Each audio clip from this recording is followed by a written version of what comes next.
हे guys, resource point myself Rishika. और आज अभी हम लोग डिस्कस करने वाले हैं वीज़ा नाइस की करंट अफेयर्स जो कि हमारी अप्रैल मंथ की है। तो चलिए स्टार्ट करते हैं। काफ़ी टॉपिक हम लोग यहाँ पे देख चुके हैं, पॉलिटी देख लिए, आईआर देख लिए, इकोनॉमी की कुछ लेसन्स हम लोग की कंप्लीट हो गई है। तो आज हम लोग स्टार्ट करने वाले हैं यहाँ पे सेकंड टॉपिक के साथ, जो कि यहाँ पे काफ़ी रिपोर्ट्स दिखाई जा रही थी कोविड-19 का किस तरीके से इंडिया और ऑल ओवर द वर्ल्ड में किस तरीके से इम्पैक्ट हुआ है। तो फर्स्ट हम लोग यहाँ पे रिपोर्ट देख चुके थे। आज हम लोग यहाँ पे सेकंड रिपोर्ट देखने वाले कि ILO की मॉनिटर किया गया है। साथ ही साथ अंकटाड के रिपोर्ट के बारे में देखेंगे कि ट्रेड के बारे में बताया जा रहा है कि कितना ज़्यादा डाउनफॉल हो गया है ट्रेड में। ग्लोबल एनर्जी रिव्यू देखेंगे 2020 की, और इसके बाद और भी टाइम मिला तो और भी हम लोग रेस्ट ऑफ द टॉपिक को यहाँ पे कवर करने का कोशिश करेंगे। तो प्रीवियस लेसन देखने के लिए मेरे चैनल को सब्सक्राइब कर सकते हो। प्लेलिस्ट में आकर आप लोग स्टार्टिंग से वीडियोज़ या फिर हर एक मंथ की वीडियोज़ देख सकते हो। साथ ही साथ आप लोग को यहाँ पे लास्ट लेसन में मैं कुछ क्वेश्चंस पूछी थी, उसकी आंसर आज बता देती हूँ। और एज सच कुछ लास्ट लेसन में जो कि हम लोग पढ़े थे काफ़ी थियोरेटिकल थी, तो इसमें कुछ क्वेश्चंस पूछने लायक मुझे लगा नहीं। तो आज की भी लेसन्स देख लेते हैं, फिर उसके बाद मैं नेक्स्ट लेसन में आपसे क्वेश्चंस पूछ लूँगी। ओके, तो पहले आंसर देख लेते हैं, उसके बाद फिर हम लोग चलते हैं आर्टिकल पे।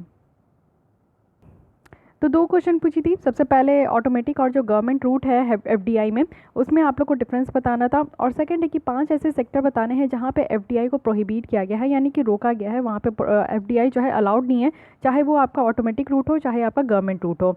तो बात करें अगर हम लोग ऑटोमेटिक और गवर्नमेंट रूट की, तो FDI जो है ना, यानी कि फॉरेन डायरेक्ट इन्वेस्टमेंट, यानी कि फॉरेन कंपनी या फॉरेन इन्वेस्टर्स डायरेक्ट हमारे यहाँ पे जो है वो इन्वेस्ट कर सकते हैं। तो ये एक बहुत ही अच्छा तरीका है, जिसमें कि आप लोग को देखने को मिला कि दो तरीके से होता है। एक तो अप्रूवल लेना होता है। तो अगर फॉरेन इन्वेस्टर हो या फिर फॉरेन कंपनी हो, अगर हमारे यहाँ इन्वेस्ट करना चाहते हैं तो उनको अप्रूवल लेना है। अगर उनको अप्रूवल लेना है तो वो गवर्नमेंट रूट हो जाएगा, क्योंकि गवर्नमेंट से उनको अप्रूवल लेने की ज़रूरत है। साथ ही साथ एक तरीका और होता है कि वो यहाँ पे जो है ना सिर्फ रजिस्टर करके हमारे यहाँ जो है किसी भी कंपनी में वो इन्वेस्ट कर सकते हैं, तो उसको हम लोग ऑटोमेटिक रूट कहते हैं। कुछ सेक्टर्स है जहाँ पे आपका FDI को रोका गया है, प्रोहिबिटेड है, तो वो देख लीजिए। सबसे पहला लॉटरी बिजनेस है, गैम्बलिंग और बेटिंग है, चिट फंड्स हैं, निधि कंपनी है, ट्रेडिंग है, वो भी किस में, ट्रांसफरेबल डेवलपमेंट राइट्स में। तो ये सारी टॉपिक्स आप लोग को पता होना चाहिए। चलिए स्टार्ट करते हैं हम लोग आज की टॉपिक। तो स्टार्ट करते हैं हम लोग सेकंड टॉपिक के साथ, जो कि है ILO monitor covid and the world of work. तो ये ILO है, इंटरनेशनल लेबर ऑर्गेनाइजेशन है, जिन्होंने अभी थर्ड एडिशन से यहाँ पे पब्लिश की है ILO monitor covid and world for work. तो इसके बारे में देख लेते हैं। सबसे पहले इस ऑर्गेनाइजेशन के बारे में आपको कुछ की पॉइंट्स पता होना चाहिए, जैसे कि ये एक स्पेशलाइज्ड एजेंसी है यूनाइटेड नेशन की। इसकी हेडक्वार्टर आपको स्विट्ज़रलैंड के जेनेवा में देखने को मिलेगा। ये एक सिर्फ आपका ट्राईपार्टाइट यूनाइटेड नेशन एजेंसी है, यानी कि 3 यहाँ पे आपको देखने को मिलेगा कि यहाँ पे 3 आपके जो है स्टेक होल्डर मिलकर जो है ये आपके ऑर्गेनाइजेशन चलाते हैं, जैसे कि गवर्नमेंट है, एम्प्लॉयर्स है और वर्कर है। ये 3 यहाँ पे मिलकर इस तरीके के ऑर्गेनाइजेशन को पूरा रन करते हैं। साथ ही साथ यहाँ पे 187 मेंबर स्टेट है, जिसमें इंडिया भी इसकी मेंबर है, इसलिए हम लोग हमेशा ILO पे ज़्यादा फोकस करते हैं। साथ ही साथ इसको बनाया गया था 1919 में, और ये आपका ट्रीटी ऑफ वर्साइली का पार्ट भी है। So these are the facts and figures of international labour organisation which is very important for your prelims point of view. कुछ और जो यहाँ पे रिपोर्ट है जो कि ILO के द्वारा यहाँ पे पब्लिश किया जाता है, उसके बारे में भी आप लोग देख लीजिए। फर्स्ट है यहाँ पे world in employment and social outlook, second है यहाँ पे ग्लोबल वेज रिपोर्ट, थर्ड है यहाँ पे वर्ल्ड सोशल प्रोटेक्शन रिपोर्ट। तो इस तरीके से आप लोग अलग अलग तरीके से आप लोग ज़रूर याद रखिए कि कौन सी रिपोर्ट किसके द्वारा पब्लिश की गई है, क्योंकि रिपोर्ट से आपकी प्रीलिम्स में क्वेश्चंस तो तय है। कोई ना कोई क्वेश्चंस आपके 1 या 2 जो है हर एक साल पूछा ही जाता है। की फाइंडिंग आपको बतानी है रिपोर्ट की। तो इस रिपोर्ट में क्या क्या यहाँ पे फाइंडिंग निकल कर आया है, ये अब आप लोग देख लीजिए। इस रिपोर्ट में जो है ना ऑफर किया गया है ILO के असेसमेंट को, और देखा गया है कि कितना ज़्यादा जो कोविड-19 का इम्पैक्ट है, और साथ ही साथ पूरी दुनिया किस तरीके से काम कर रही है, किस तरीके से पॉलिसी का ऑप्शन का कितना रेंज है, और किस तरीके से इस इम्पैक्ट को रोका जा रहा है। तो ये सारी चीज़ों को यहाँ पे देखा गया है।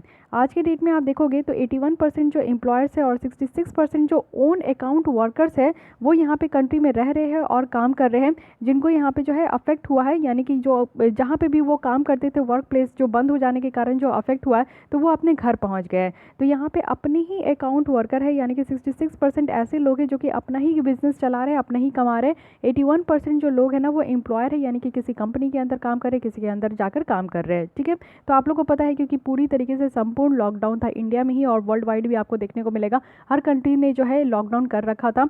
तो लॉकडाउन के कारण जो है जितने भी लोग अगर दूसरे स्टेट में, दूसरे कंट्री में जाकर काम कर रहे थे, तो वो अपने घर वापस लौट गए। इसकी वजह से काफ़ी ज़्यादा प्रॉब्लम देखने को मिला है।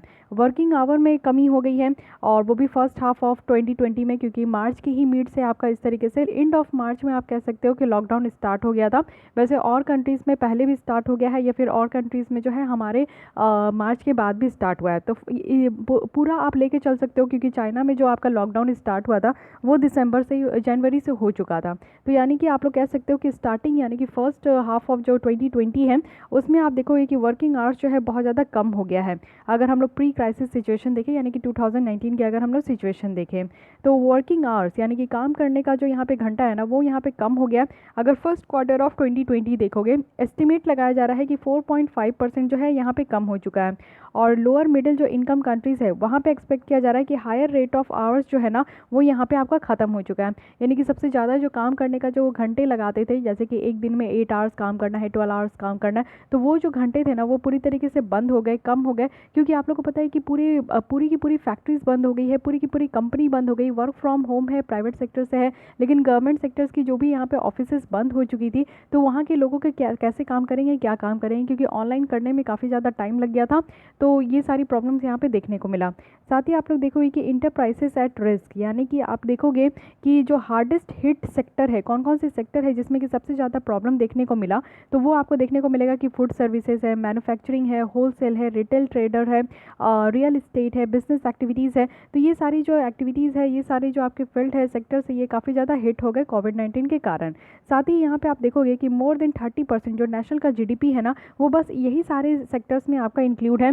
436 मिलियन इंटरप्राइजेस वर्ल्ड वाइड यहाँ पे काम कर रहे हैं जो कि इस सारे सेक्टर्स में आपके डिपेंडेंट है। नंबर ऑफ स्मॉल बिजनेसेस आप देखोगे जो कि हमारे इकॉनमी में काफ़ी ज़्यादा एक्सपेक्ट किया जा रहा है, हमारे इकॉनमी में काफ़ी ज़्यादा उनका जो है योगदान रहता है, लेकिन ये एक्सपेक्ट किया जा रहा है कि काफ़ी ज़्यादा वो डिक्लाइन हो गया है। क्यों? क्योंकि यहाँ पे जो है ना लैक एक्सेस देखने को मिला, यानी कि यहाँ पे क्रेडिट नहीं मिल रही थी, बहुत ही कम यहाँ पे इनका एसेट बच चुका था। साथ ही साथ यहाँ पे देखोगे जो फिजिकल मेजर से जो बेनिफिट निकल कर आ रहा था इन जनरल, और स्टिमुलस पैकेज से जो यहाँ पे निकल कर आ रहा था, तो वो सारी चीज़ें बहुत ज़्यादा कम थी। स्टिमुलस पैकेज आप लोग देखे थे कि यहाँ पे जो है रिलीफ पैकेज प्रोवाइड किया गया है सरकार के द्वारा 20 लाख करोड़, तो उससे भी कुछ खास जो है फ़ायदा नहीं हो रहा है, उसमें लोन लेने का प्रोविज़न रखा गया। तो यहाँ पे जो है ना स्मॉल बिजनेसेस को उनसे ज़्यादा जो है खास जो है बेनिफिट नहीं हुआ। इनफॉर्मल इकॉनमी में भी आप देख सकते हो कि 2 मिलियन पीपल से भी ज़्यादा जो है पूरे वर्ल्ड वाइड जो है वो इनफॉर्मल इकॉनमी में है। इनफॉर्मल इकॉनमी कहने का मतलब है कि जैसे अनऑर्गेनाइज सेक्टर्स पे आप लोग देखते हो कि इनका काम करने का जो है वर्किंग आवर्स डिफाइन नहीं होता है, जितना ज़्यादा काम करते हैं उतना ज़्यादा कमाते हैं, इनकी वेजेस डिफाइन नहीं होती, इनकी हॉलीडे डिफाइंस नहीं होती, इनको यहाँ पे प्रॉपर पेंशन वगैरह नहीं दिया जाता है, या इनको सोशल सिक्योरिटी यहाँ पे प्रोवाइड नहीं किया जाता। तो 2 मिलियन से ज़्यादा लोग जो पूरे वर्ल्ड वाइड आप देख सकते हो वो इनफॉर्मल इकॉनमी में इंक्लूड है। अगर आप देखो तो ऑलमोस्ट 1.6 बिलियन जो इनफॉर्मल इकॉनमी वर्कर्स है ना वो यहाँ पे इम्पैक्ट हुए हैं लॉकडाउन के कारण, और उनके जो काम है ना वो जिस सेक्टर में वो काम करते थे वो बहुत ज़्यादा यहाँ पे हिट हो चुका है। विमेंस की अगर आप बात करोगे तो वो हायर रिस्क में है इन सारे सेक्टर्स में, क्योंकि 42% जो विमेन वर्कर्स है ना वो इन सारे सेक्टर्स में काम करते थे अगर हम लोग मेन के कंपैरिजन में देखें। यानी कि इनफॉर्मल इकॉनमी में आपको विमेन की जो पोजीशन है वो और ज़्यादा वर्स देखने को मिला, क्योंकि नंबर ऑफ विमेन यहाँ पे ज़्यादा है as comparison to male. Close देखने को मिलेगा 1.1 बिलियन जो इनफॉर्मल इकॉनमी वर्कर्स हैं वो यहाँ पे रह रहे थे और काम कर रहे थे उस कंट्रीज़ में जहाँ पे फुल लॉकडाउन था।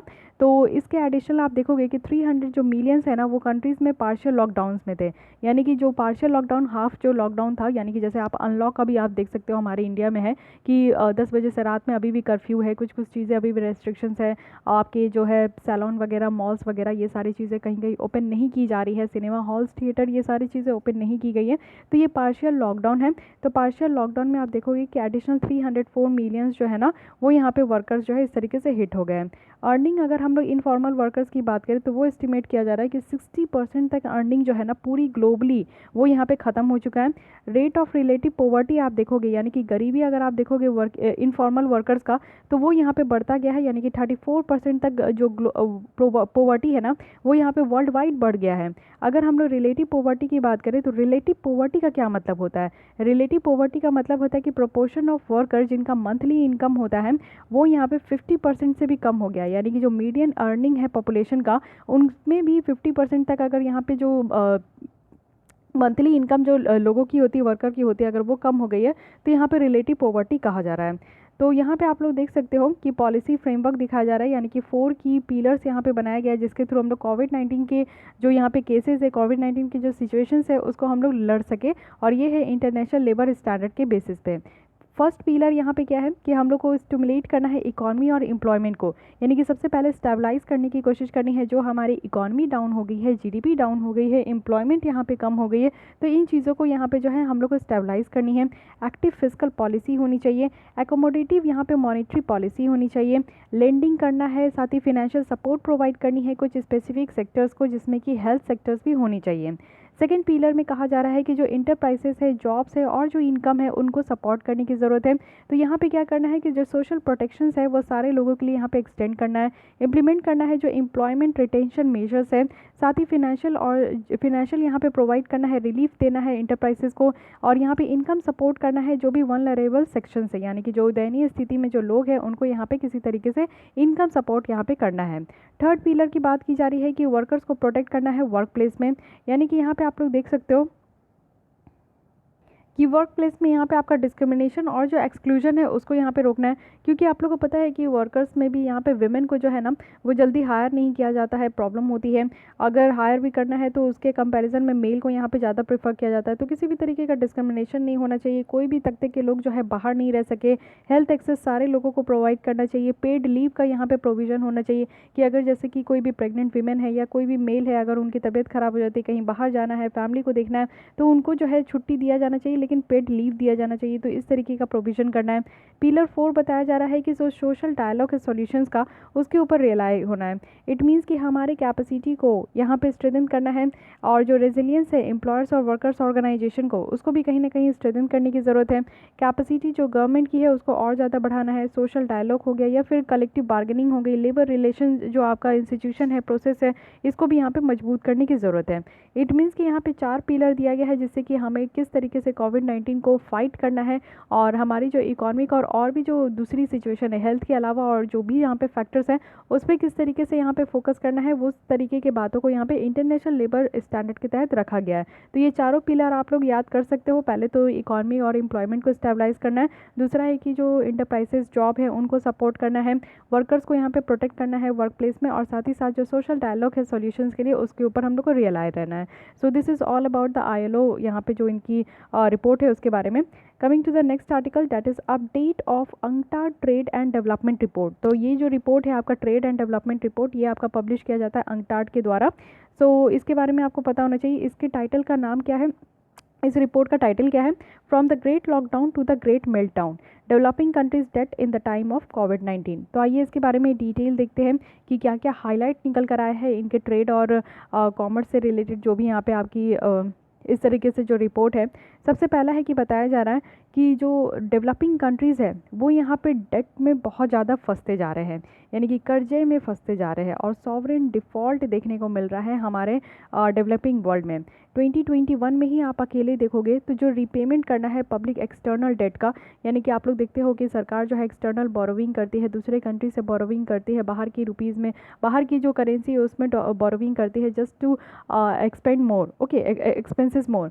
तो अपने खर्चे को बढ़ाने के लिए जो है ज़्यादा से ज़्यादा जो है एक्सटर्नल डेट, यहाँ पे एक्सटर्नल जो बोरोविंग है वो किया जाता है। तो जब तक हम लोग उसको चुकता नहीं करते, रीपेमेंट नहीं करते, यानी कि वो हमारे क्या बन गए, वो हमारे कर्जे बन गए। तो यहाँ पे अगर 2020 और 2021 में ही अकेले देखें तो यहाँ पे जो रीपेमेंट करना है पब्लिक एक्सटर्नल डेट का, वो एस्टिमेट किया जा रहा है कि $3.4 ट्रिलियन होगा।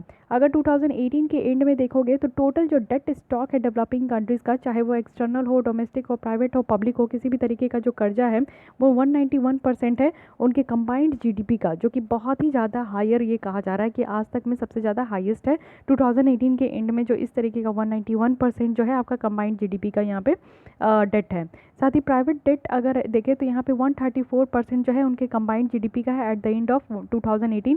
और इससे क्या होता है ना कि बहुत ज़्यादा वल्नरेबिलिटी इंक्रीज़ हो जाता है। मतलब कि आप लोग समझ सकते हो कि आप भी जब आपके पास में, आपके हाथ में पैसे नहीं होते, आप जब किसी से कर्जे लेते हो, आपके पास अभी जॉब भी नहीं है, किसी भी तरीके का अर्निंग सोर्सेज नहीं है, तो आप उस इंसान को किस तरीके से वो डेट वापस करोगे, अपने कर्जे से अपने आप को कैसे निकालोगे। तो उस समय क्या होता है कि बहुत ज़्यादा प्रेशर में हो जाता है, हर टाइम आप टेंशन में रहते हो कि आपको दूसरे का जो है पैसा वापस करना है।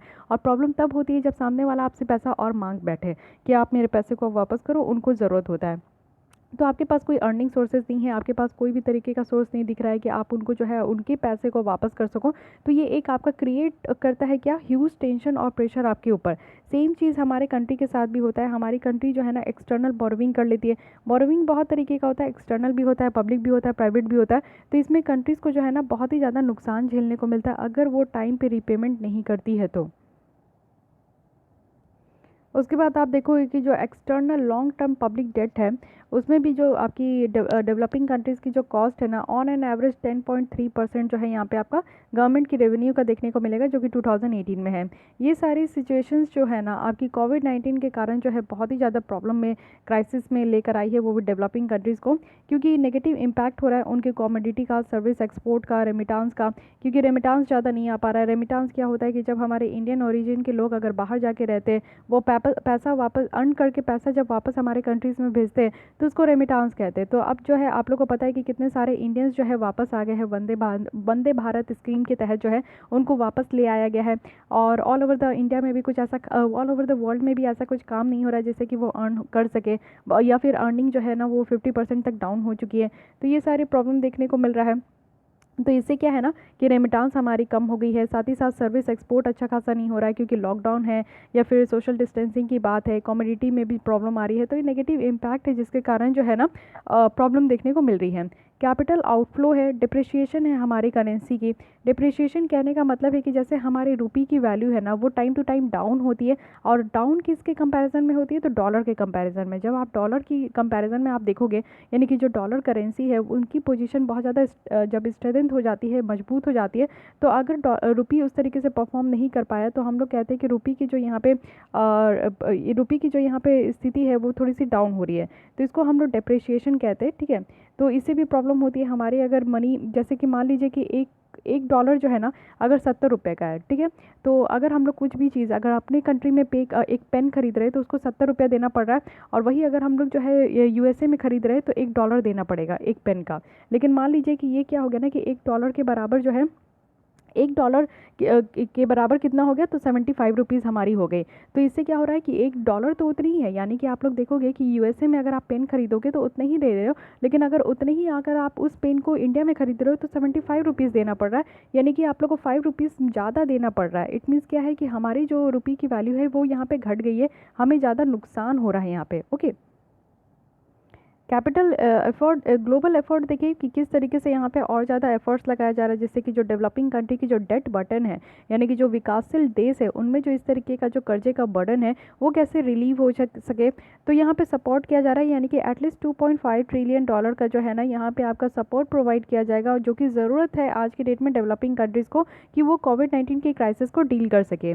एक कुछ यहाँ पे फ्यू ग्लोबल इनिशिएटिव देखने को मिलेगा इस डायरेक्शन में, जैसे कि क्या है ना कि जो आपका डेट रिपेमेंट है उसको कैंसिल कर किया जा रहा है आईएमएफ के द्वारा, और वो 25 पुअरेस्ट डेवलपिंग इकोनॉमीज के लिए है। यानी कि जितना भी कर्जा है ना, जैसे कि आप लोग भी देखते हो कि समटाइम्स जो है फार्मर्स क्या बोलते हैं कि उनकी जो डेट है ना उसको वेव कर दे, यानी कि छूट माफ़ कर दे, उनकी जो डेट है, उनका जो कर्जा है उसको माफ़ करने के लिए वो हमेशा सरकार से जो है गुहार लगाते हैं। तो इसी तरीके से हमारे ऊपर कंट्रीज, डेवलपिंग कंट्रीज़ के ऊपर कौन यहाँ पे बॉस है, तो आईएमएफ है। तो आईएमएफ के द्वारा क्या किया गया है कि जो डेट रिपेमेंट करना है कुछ डेवलपिंग कंट्रीज़ को, तो उसमें भी जो 25 पुअरेस्ट डेवलपिंग कंट्रीज़ है जो कि इस कंडीशन में नहीं है कि वो यहाँ पे जो भी कर्जा है उसको वापस से चुका सके, तो उसको माफ़ कर दिया गया है, और वो भी नेक्स्ट 6 मंथ तक का। फिर डेट सर्विस जो सस्पेंशन है वो भी इनिशिएटिव लाया गया है पुअर से पुअर यहाँ पे जो कंट्रीज़ है उनके लिए, और अनाउंस किया गया है G20 लीडर्स के द्वारा, क्योंकि G20 की अभी वर्चुअल समिट हुई थी तो उसी में इस तरीके का बात निकल कर आया है। यहाँ पे एस्टिमेट लगाया जा रहा है कि अराउंड $20 बिलियन तक का जो पब्लिक डेट है वो यहाँ पे, यानी कि कर्जा जो है वो यहाँ पे आपका ऑफिशियली बायलैटरल क्रेडिटर्स में है, और एलिजिबल कंट्रीज जो भी 2020 में है उनके पास ये इस तरीके का आपको डेट देखने को मिलेगा।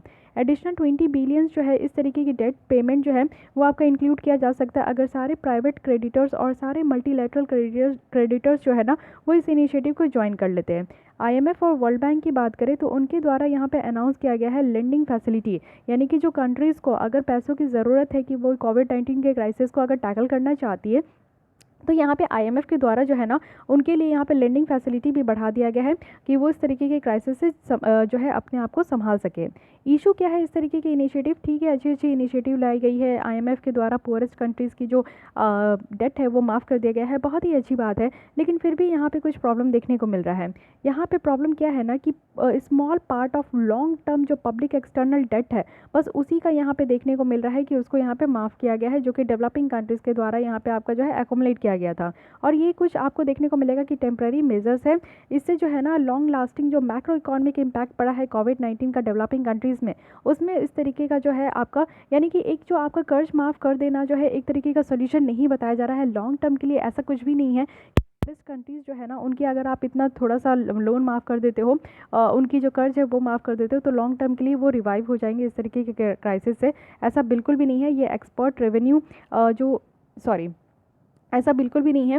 और यहाँ पे जो आपका लॉन्ग लास्टिंग जो मैक्रो इकोनॉमिक इम्पैक्ट पड़ा है, जैसे कि रेवेन्यू में जो एक्सपोर्ट करते थे कंट्रीज़ वो एक्सपोर्ट नहीं कर पा रहे हैं, उससे वो रेवेन्यू नहीं ले पा रहे हैं, कमोडिटी प्राइस जो है उन पे उनको प्रॉब्लम हो रही है, गवर्नमेंट की रेवेन्यू नहीं बन पा रही है, रिजर्व जो होल्डिंग है वो नहीं कर पा रहे हैं। तो ये सारी चीज़ भी जो है ना एक तरीके का न्यू क्राइसिस देखने को मिल रहा है। इन्हांस किया गया है लेंडिंग फैसिलिटी, तो वो डेट क्रिएटिंग फाइनेंस इंस्ट्रूमेंट है और उनकी जो एलिजिबिलिटी है ना वो भी अभी जो है हाईली रेस्ट्रिक्टिव क्राइटेरिया पे डिपेंड है। यानी कि ऐसा नहीं है जो कहा जा रहा है ना कि आईएमएफ और वर्ल्ड बैंक जो है लेंडिंग फैसिलिटी को बढ़ा दिए। अगर किसी डेवलपिंग कंट्रीज़ को इस तरीके से अपनी कंट्री में कोविड-19 से लड़ने के लिए अगर उनको पैसे की ज़रूरत चाहिए, कोई सपोर्ट की ज़रूरत चाहिए, तो आईएमएफ और वर्ल्ड बैंक उनको प्रोवाइड करेंगे। तो ऐसा नहीं है कि आप बोल दोगे जाकर और आपको वो पैसा मिल जाएगा, उसमें भी आपको रेस्ट्रिक्टिव क्राइटेरिया है, बहुत सारे क्राइटेरिया है, उस क्राइटेरिया के अगर तहत आप लोग आते हो तभी आपको इस तरीके का लेंडिंग फैसिलिटी दी जाएगी। ओके, तो ये बात आप लोग को ध्यान रखना है। बात कर रहे हैं हम लोग अंकटाड की, तो इसके बारे में भी, इस ऑर्गेनाइजेशन के बारे में थोड़ा बहुत फैक्ट्स एंड फिगर्स आपको पता होना चाहिए। इसको कहते हैं United nation conference on trade and development. ये एक परमानेंट इंटरगवर्नमेंटल बॉडी है जिसको यूनाइटेड नेशन जनरल असेंबली के द्वारा इस्टेब्लिश किया गया था 1964 में। इसकी भी हेडक्वार्टर आपको स्विट्जरलैंड के जेनेवा में देखने को मिलेगा। अभी हम लोग सेम पढ़ रहे थे आईएलओ का, उसकी भी जो हेडक्वार्टर है, मैक्सिमम ऑर्गेनाइजेशन की हेडक्वार्टर आपको स्विट्जरलैंड के जेनेवा में देखने को मिलेगा। इसमें जो टोटल मेंबर ऑफ कंट्रीज़ है वो 195 है, इंडिया भी इसका मेंबर है। साथ ही अंकटाड जो है ना यूनाइटेड नेशन सेक्रेटेरिएट का पार्ट है और ये यूनाइटेड नेशन डेवलपमेंट ग्रुप का भी पार्ट है। ट्रेड एंड डेवलपमेंट रिपोर्ट देखें तो ये हर एक साल अंकटाड के द्वारा यहाँ पे आपका रिलीज़ किया जाता है। कुछ और रिपोर्ट भी देख सकते हो जो कि अंकटाड के द्वारा रिलीज़ किया जाता है। तो सबसे पहला है कि वर्ल्ड इन्वेस्टमेंट रिपोर्ट, यानी कि इन्वेस्टमेंट करना, ट्रेड करना, ये सारे रिपोर्ट जो है आपका अंकटाड में ही रिलीज़ होता है। कॉमोडिटी और डेवलपमेंट रिपोर्ट है, डिजिटल इकॉनमी रिपोर्ट है, इसमें आप कन्फ्यूज़ हो सकते हो, लिस्ट डेवलप्ड कंट्रीज़ रिपोर्ट है। तो ये 4 रिपोर्ट आप लोग याद रखना है और एक रिपोर्ट यहाँ पे आपका क्या है, trade and development report. Okay, तो 5 रिपोर्ट आप लोग को यहीं पे पता चल गया कि अंकटाड की कौन कौन सी रिपोर्ट है जो कि इनके द्वारा पब्लिश किया जाता है। अब देखते हैं कि सजेस्टेड यहाँ पे स्ट्रैटेजी क्या क्या दिया जा रहा है। तो सबसे पहला यहाँ पे दिया जा रहा है एक न्यू ग्लोबल डेट डील किया जा रहा है डेवलपिंग कंट्रीज़ के साथ। तो स्टेप फर्स्ट में कहा जा रहा है कि ऑटोमेटिक टेम्पररी स्टैंड स्टिल है, यानी एक तरीके का आपको देखने को मिलेगा कि इमीडिएट और ऑटोमेटिक स्टे लगा दिया गया है सारे क्रेडिटर इन्फोर्समेंट एक्शन में। जैसे कि एबिलिटी है कि आपके एसेट को सीज करके रख सके, साथ ही कोर्ट प्रोसीडिंग जो है वो भी इनिशिएट कर सकते हैं। इसमें क्या है ना कि कुछ मैक्रो इकोनॉमिक भी आपका टर्म्स जो है वो प्रोवाइड किया जाएगा। सारे क्राइसिस जो आपके किसी भी डेवलपिंग कंट्रीज़ में देखने को मिल रहा है तो उससे वो उभर सके, उस तरीके का जो है मैक्रो इकोनॉमिक ब्रीथिंग स्पेस यहाँ पे प्रोवाइड किया जाएगा। उनको एक्सटर्नल जो सॉवरेन डेट है वो यहाँ पे जो है सर्विसिंग यहाँ पे दिया जाएगा, डेडिकेटेड सर्विसिंग दिया जाएगा। इससे क्या होगा ना कि एक अच्छा खासा रिस्पांस दे पाएंगे। कोविड-19 की जो शॉक हुई है ना उससे रिस्पांस मिल पाएगा उनके यहाँ पे, यानी कि जो डेवलपिंग कंट्रीज़ है उनके यहाँ पे हेल्थ और सोशल एक्सपेंडिचर बढ़ पाएगा। सेकंड है कि डेट रिलीफ है, यानी कि जो कर्ज है उसको माफ़ किया जाएगा और जो प्रोग्राम है उसको फिर से रीस्ट्रक्चर किया जाएगा। इसमें क्या है कि जो लॉन्गर टर्म डेवलपिंग कंट्रीज़ की जो डेट है ना उसको री एक्सेस किया जाएगा।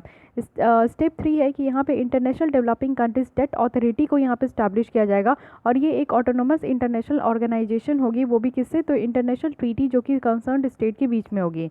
इसमें क्या है ना कि फर्स्ट जो स्टेप है उसको यहाँ पे इम्प्लीमेंट किया जाएगा और टाइम टू टाइम ये यहाँ पे रेगुलेट भी करेगी और जो डेवलपिंग कंट्रीज़ की कितनी डेट है उसको किस तरीके से जो है ना आपका रिजॉल्व करना है, किस तरीके से उसको माफ़ करना है, ये सारी चीज़ें इस अथॉरिटी के द्वारा देखा जाएगा। तो ये 3 बातें भी आप लोग को ध्यान में रखनी है। Coming to the next article, जैसे that is Global Energy Review 2020। तो इसके बारे में भी देख लेते हैं। रिसेंटली इंटरनेशनल एनर्जी एजेंसीज जो है IEA, उनके द्वारा ये रिपोर्ट आपका पब्लिश पब्लिश किया गया है जिसका नाम है ग्लोबल एनर्जी रिव्यू 2020।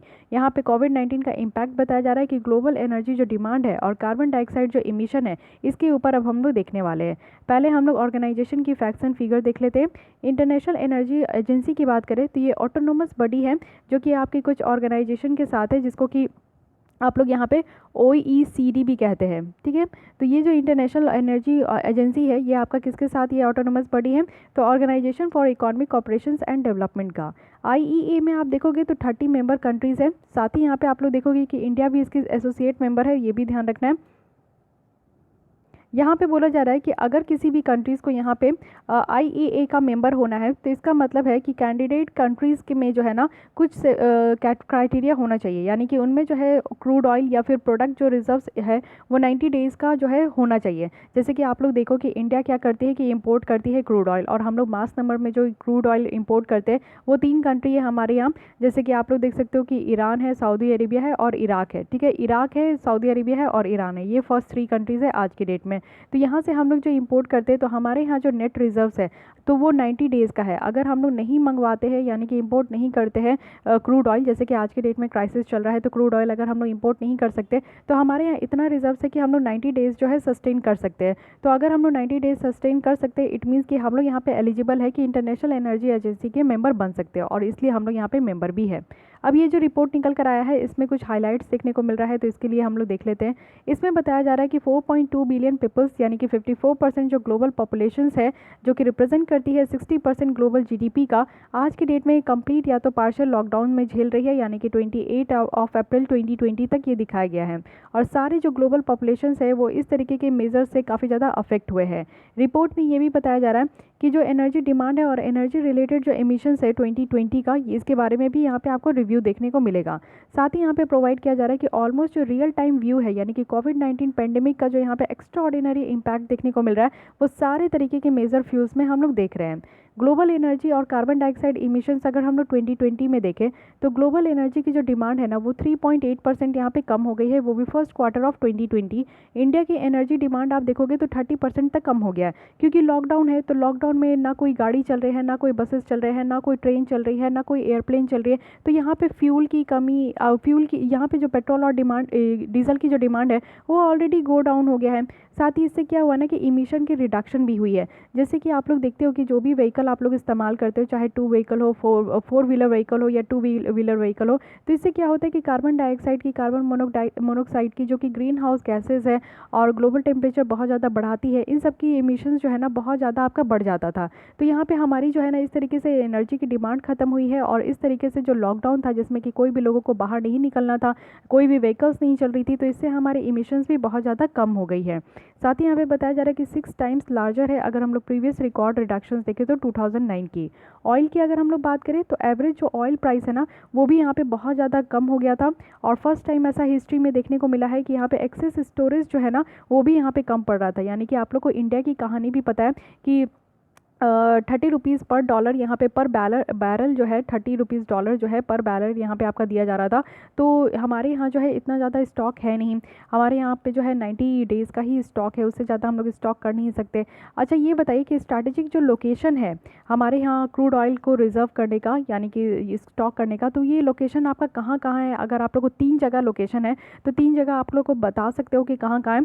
साथ ही साथ जो है ना सरकार अभी कोशिश करी है कि 3 जगह और नया स्ट्रैटेजिक लोकेशंस बनाने का, जहाँ पे हम लोग जो है इस तरीके से क्रूड ऑयल को इंपोर्ट करके रिजर्व कर सकते हैं। तो कहाँ कहाँ बनाने का प्रपोज किया जा रहा है वो भी बता सकते हो, और ऑलरेडी हमारे इंडिया में कहाँ कहाँ है इसके बारे में बता सकते हो। तो इतना ज़्यादा यहाँ पे सस्ते दामों पे हमारी ऑयल की रेट हो चुकी थी, क्योंकि हमारे पास उतना ज़्यादा रिजर्व रखने के लिए जगह नहीं था, तो हम लोग इसको और ज़्यादा जो है ना परचेज़ नहीं कर पाए। इलेक्ट्रिसिटी आप देखोगे तो IEA के द्वारा ये एक्सपेक्ट किया जा रहा है कि जो ग्लोबल इलेक्ट्रिसिटी की डिमांड है वो भी 5% तक कम हो गई है 2020 में, क्योंकि सारे फैक्ट्रीज वगैरह बंद है, कंपनीज वगैरह बंद है, गवर्नमेंट हो प्राइवेट हो तो सब बंद है कंपनीज, तो इसलिए यहाँ पे जो है इलेक्ट्रिसिटी की कमी भी देखने को मिली है, यानी कि इलेक्ट्रिसिटी की डिमांड की कमी देखने को मिली है। इससे क्या है कि लार्जेस्ट डिक्लाइन देखने को मिला है ग्रेट डिप्रेशन का, वो भी 1930 से ये बताया जा रहा है। तो ये सारी पॉइंट्स आप लोग को याद होना चाहिए, क्योंकि स्टेटमेंट के फॉर्म में प्रीलिम्स में आपका इस तरीके से क्वेश्चन बन जाएगा कि हमारे ग्लोबल एनर्जी की डिमांड जो है ऐसा बताया जाएगा कि इंडिया में कितना है तो 30% कम हुआ है, तो ऐसा बोल सकते हैं कि 90% तक कम हो गया। तो ये आप लोग को अवेयर होना है कि कितना परसेंट कम हुआ है। साथ ही ऑयल की प्राइस भी बहुत ज़्यादा शार्प डिक्लाइन हो गई है, तो ये फर्स्ट टाइम ऐसा हिस्ट्री में देखने को मिल रहा है कि नेगेटिव प्राइस तक भी हिट कर गया है, तो ये आपको ध्यान रखना है। साथ ही यहाँ पे बताया जा रहा है कि 5% तक जो है ना, ये आपका ग्लोबल इलेक्ट्रिसिटी डिमांड कम हो गया, तो ऐसा भी बोला जा सकता है कि 20% तक कम हो गया 2020 में। तो ये आपको जो है आंकड़ा भी याद रखना होगा, ये फैक्ट्स एंड फिगर्स आप लोग को ध्यान रखना होगा, क्योंकि इसी में जो है ना यूपीएससी खेल जाती है। ओके, आते हैं एक और आर्टिकल देख लेते हैं जो कि है special liquidity facility for mutual funds. तो यहाँ पे अभी हम लोग बात करने वाले हैं कि एक आपका जो है म्यूचुअल फंड्स के लिए एक अलग से आपका स्पेशल लिक्विडिटी फैसिलिटी लाया गया है, तो इसके बारे में डिटेल देखने वाले हैं। लिक्विडिटी प्रेशर को ईज करने के लिए म्यूचुअल फंड्स में रिजर्व बैंक ऑफ इंडिया जो है ना, उनके द्वारा अभी रिसेंटली अनाउंस किया गया है कि एक स्पेशल लिक्विडिटी फैसिलिटी देंगे, और वो कितने का देंगे, तो 50,000 करोड़ का देंगे जो भी म्यूचुअल फंड में इन्वेस्ट करते हैं। तो म्यूचुअल फंड एक तरीके का क्या है, आप लोग को पता होना चाहिए। म्यूचुअल फंड भी एक आपका जो है ना डेट इंस्ट्रूमेंट ही है, जिसमें कि आप लोग पैसा इन्वेस्ट करते हो, और उस तरीके से आपका है, ठीक है। तो इसकी फीचर्स देख लेते हैं कि बात किया जा रहा है स्पेशल लिक्विडिटी फैसिलिटी जो कि आपका म्यूचुअल फंड के लिए है, तो इसमें आपका फीचर्स क्या क्या है। सबसे पहले ऑन टैप और ओपन एंडेड है, साथ ही ये अवेलेबल है सारे लैफ को, यानी कि लिक्विडिटी जो एडजस्टेड फैसिलिटी है, एडजस्टमेंट फैसिलिटी है, वो सबको यहाँ पे जो है एलिजिबल बैंक को यहाँ पे आपका जो है प्रोवाइड किया गया है। तो एक एक करके देखते हैं। ऑन टैप का कहने का मतलब क्या होता है, ये टर्म जो है आपका यूज़ होता है कुछ फीचर्स को डिफाइन करने के लिए, जहाँ पे कुछ चीज़ें जो है अवेलेबल है और यहाँ पे आपका ज़रूरत है, यानी कि पर्टिकुलर पीरियड के टाइम में जो है ना आपका ज़रूरत है, तो वहाँ पे जो है आपका कुछ चीज़ें अवेलेबल है। ओपन इंडेड कहने का मतलब है कि यहाँ पे कोई भी तरीके का रेस्ट्रिक्शन नहीं है, बैंक को जो है ना यहाँ पे अलाउड किया गया है कि वो बोरो कर सकते हैं, उनको किसी भी तरीके का क्राइटेरिया या रेस्ट्रिक्शन नहीं है। लैफ एलिजिबल बैंक कहने का मतलब है कि सारे स्केड्यूल कमर्शियल बैंक है जो कि एलिजिबल है कि वो यहाँ पे लैफ ऑक्शन में पार्टिसिपेट कर सकते हैं, एक्सेप्ट कौन सी बैंक, तो रीजनल रूरल बैंक, यानी कि आरआरबी को जो है ना इस तरीके का आपका जो है प्रोविजन नहीं दिया गया है कि वो यहाँ पे लैफ में पार्टिसिपेट कर सकते हैं। साथ ही यहाँ पे आप लोग देख सकते हो कि इसके अंदर में जो आरबीआई है वो यहाँ पे रेपो ऑपरेशन 90 डेज़ की जो टेनर है ना, वो भी यहाँ पे फिक्स कर दी है, यानी कि फिक्स्ड रेपो रेट यहाँ पे आपका कर दिया गया है।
मतलब है कि उस रेट में जब बैंक बोरो करती है आरबीआई से मनी, वो भी शॉर्ट टर्म लेंडिंग की रिक्वायरमेंट को पूरा करने के लिए, तब उस समय जो है ना बैंकों को यहाँ पे पैसा दिया जाता है आरबीआई के द्वारा। और ये कैसे किया जाता है, तो कोलैटरल यानी कि जी सेक को कोलैटरल में इस्तेमाल करके जो गवर्नमेंट सिक्योरिटीज़ होती है उनको वो लोग जो है बैंक जो है वो कोलैटरल के फॉर्म में इस्तेमाल करते हैं। वही रिवर्स रेपो रेट की बात करें तो वो रेट होता है जिसमें कि आरबीआई बोरो करती है, ठीक है।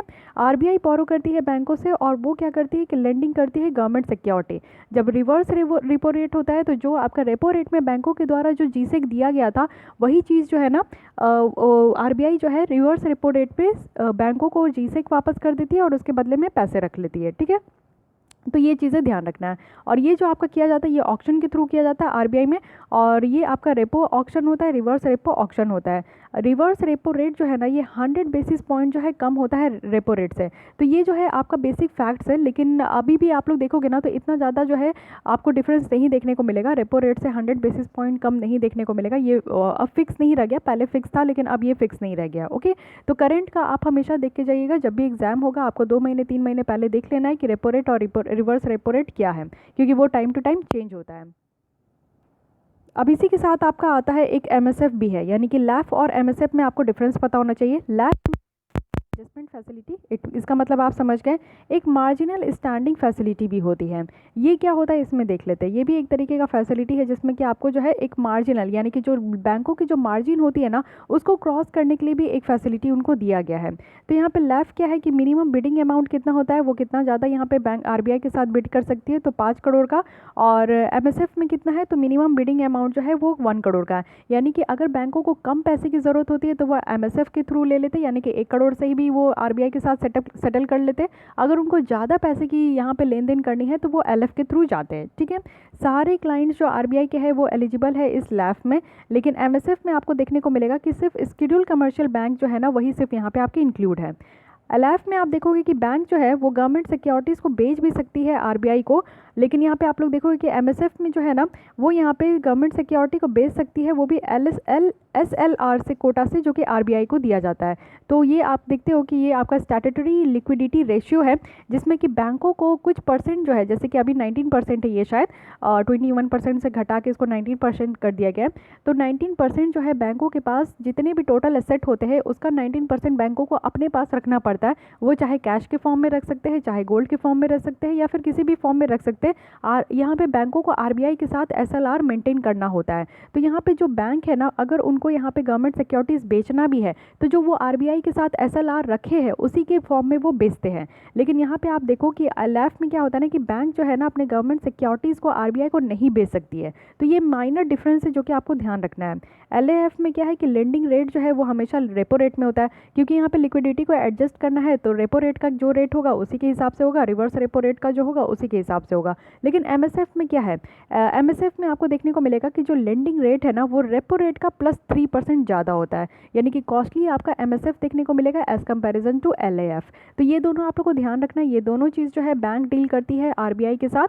तो जब भी बैंकों को अपनी लिक्विडिटी को एडजस्ट करना होता है तो वो इस तरीके का जो है फॉर्मूला अपनाती है, उनके पास ये एमएसएफ का फैसिलिटी है, ओके।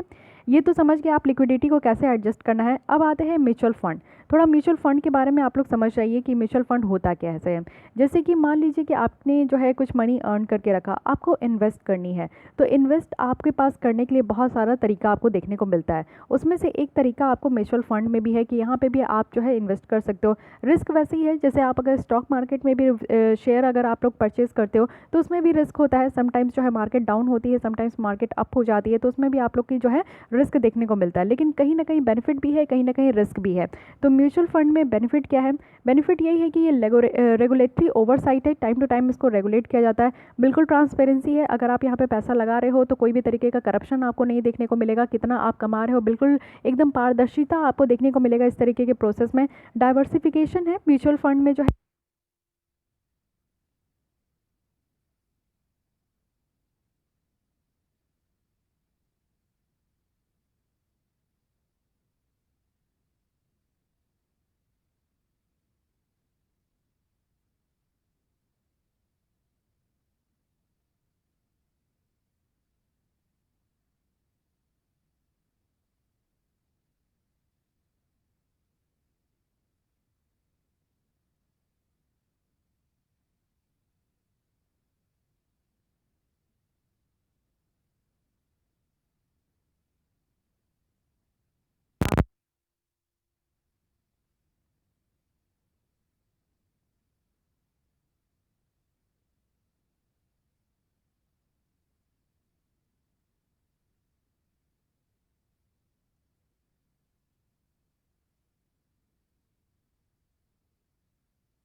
2% इंटरेस्ट रेट में, ठीक है। तो आपको 2 साल के बाद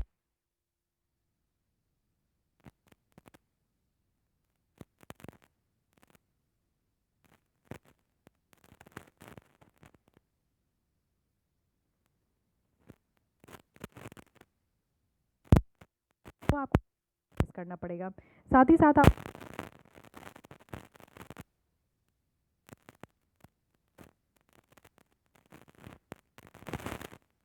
और जो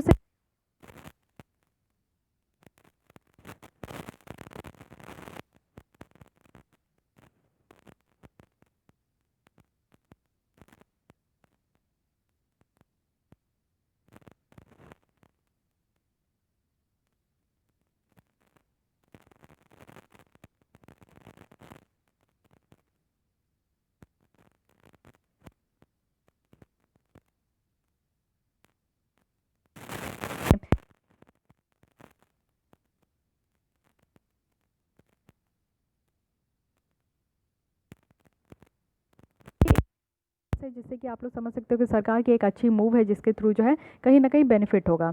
इन्वेस्टमेंट पोर्टफोलियो ऑफ बैंक की अगर बात करें तो बैंक को यहाँ पे ज़रूरत है कि वो अपनी इंटायर जो इन्वेस्टमेंट पोर्टफोलियो है उसको क्लासीफाई करे 3 कैटेगरी में। 3 कैटेगरी क्या क्या होता है, एक तो होता है HTM हेल्ड टू मैच्योरिटी, दूसरी होती है available for cell and third है यहाँ पे हेल्ड फॉर ट्रेडिंग। तो इन्वेस्टमेंट जो यहाँ पे आपका अवेलेबल फॉर सेल और हेल्ड फॉर ट्रेडिंग कैटेगरी में किया जाता है वो मार्केट टू मार्केट जो है ना आपका यहाँ पे पीरियोडिकली होती है। यानी कि मार्केट टू मार्केट कहने का मतलब है कि रिजनेबल वैल्यू होता है अकाउंट का जो कि आपका वैरी करता है ओवर अ पीरियड। यानी कि 2020 में इसकी वैल्यू कुछ और होगी, 2021 में इसकी वैल्यू कुछ और होगी। और जो इन्वेस्टमेंट आपका STM के अंदर किया जाता है तो उसमें आपका मार्केट टू मार्केट वैरी नहीं करता है। तो ये STM कैटेगरी ज़्यादा बेनिफिट यहाँ पे comparison to available for sale और हेल्ड फॉर ट्रेडिंग। ओके, तो ये तीनों आप लोग को पता होना चाहिए।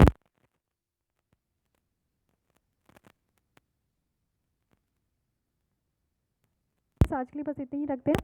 नेक्स्ट हम लोग स्टार्ट करेंगे पब्लिक यूटिलिटी सर्विस के साथ, और भी यहाँ पे इकोनॉमी का लेसन है तो ये आपकी चलती ही रहेगी क्योंकि काफ़ी ज़्यादा टॉपिक है इस बार अप्रैल के मंथ में, तो इसमें आप लोग को परेशान नहीं होना है, सारी टॉपिक्स मैं यहाँ पे कवर करके चलूँगी। साथ ही आप जो विजन आइज की करंट अफेयर्स मैगजीन है वो भी आपकी चल रही है तो उसकी भी लेसन आप लोग देख सकते हो।